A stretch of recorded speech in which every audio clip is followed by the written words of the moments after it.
Lives Adulting Workshop. My name is Sabrina Graybill, and I'm going to be guiding you through today's process.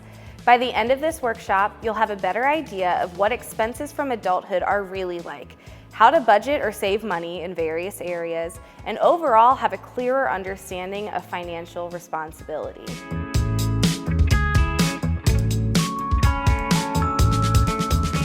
Today's activities are going to take place both online using the Adulting Workshop Google site and in the workbook provided to you by your teacher. The Google site is designed to be extremely user-friendly. You'll simply click on the icon for the section we're covering and follow my instructions to find the information you need.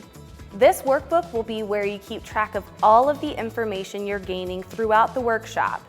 I'm going to walk you through 6 types of expenses as we go through the workbook together.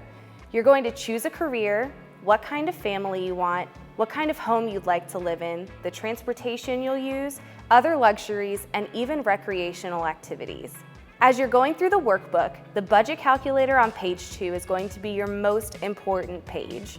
You're going to keep coming back to it, so feel free to fold over the top corner or stick a Post-it or a bookmark there to mark it. As we work through each section, you're going to flip back to page 2 and write different amounts of money in the noted sections. At the end of the workshop, you'll be able to see how much money you have left over. Part 2, Career. The first thing we need to do for the Adulting Workshop is choose a career. Click Career on the Google site and then select Virginia Career View. Use this website to select a career either by the specific name or by the career cluster. Once you select the career, write that down on page 3. Use the median national average salary and write that in the space for yearly salary. To find your monthly salary, divide that number by 12.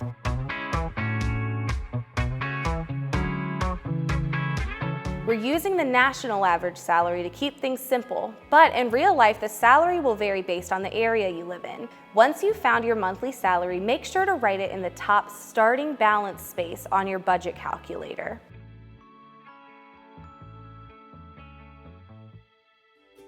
Next, you'll need to look at the amount of student loans you'll owe.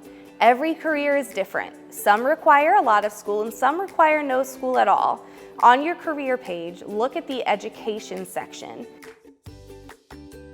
Use the type of degree your career needs and look at the sheet on the Google site to determine what your average student loan payment would be each month. Write down the amount of your monthly student loan payment in the student loans section. It's also important to think about how much money you'll be putting into your savings account each month.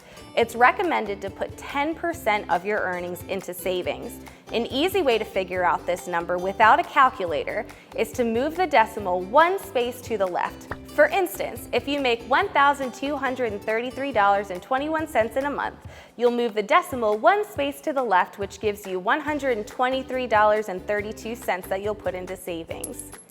Now that you've figured out your salary and the related expenses, add up your total and write it in the career section of your budget calculator.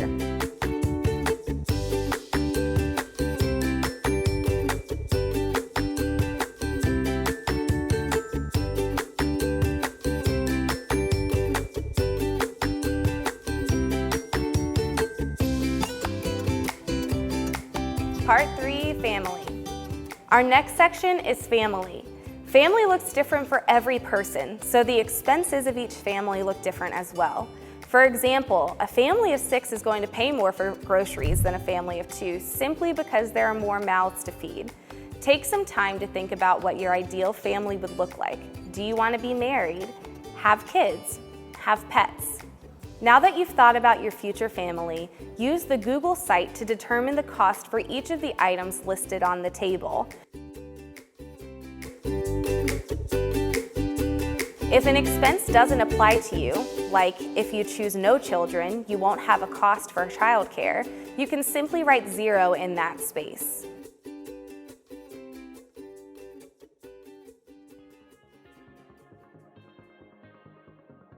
Good job! Now take a moment to add up all of your expenses and write that total number in your budget calculator. Next up, we're going to look at homes.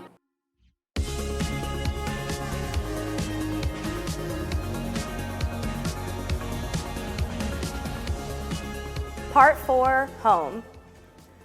Just like family, homes will look different for everyone. You could live in any type of home, from a 1-bedroom apartment to a 10-bedroom mansion.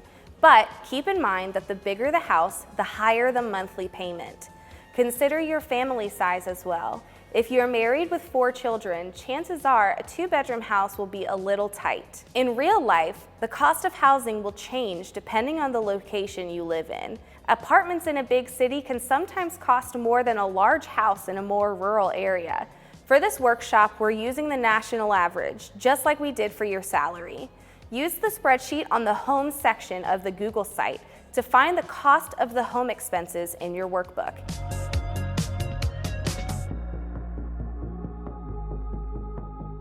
Add them up and put the total in your budget calculator.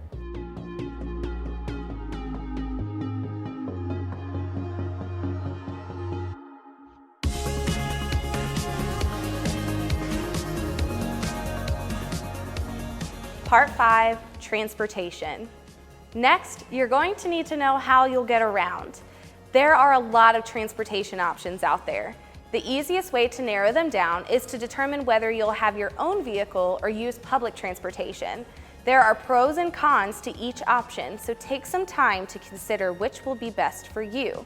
Select the transportation icon on the Google site and first choose whether you'll have your own vehicle. If you're going to have your own vehicle, use the spreadsheet to find the type you'd like. We're keeping this fairly generic, so choose what's closest to your ideal preference.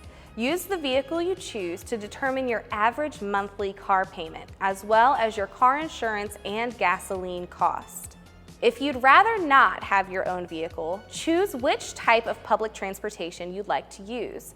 Use that choice to determine how much you would spend on average. Once you've found all of your costs, add them up and write the total in your budget calculator.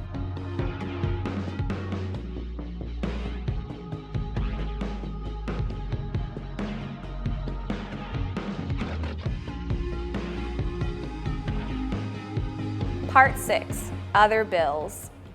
Now it's time to think about some of the other bills you probably haven't thought about yet. These might even be some things that you're used to having and hadn't considered how much they cost. Things like your phone bill, streaming services, and more. Remember, the cost of some of these things will depend on how large your family is. Use the Other Bills section of the Google site and look at the options for each section and write down what applies to you. You can choose not to have an option if you don't want it. Just consider the things you'd like to have. Once you've found your amounts, add up your total and write it in your budget calculator.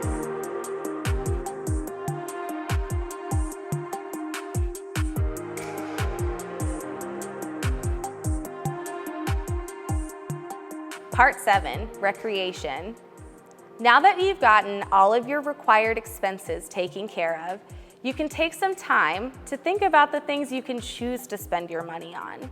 Things like vacations with the family, going out to eat or to the movies, and more. Use the recreation section on the Google site and look through the different options and see which you think you'd like to participate in as an adult. Fill in the spaces that apply to you and add up the total and write that number in your budget calculator.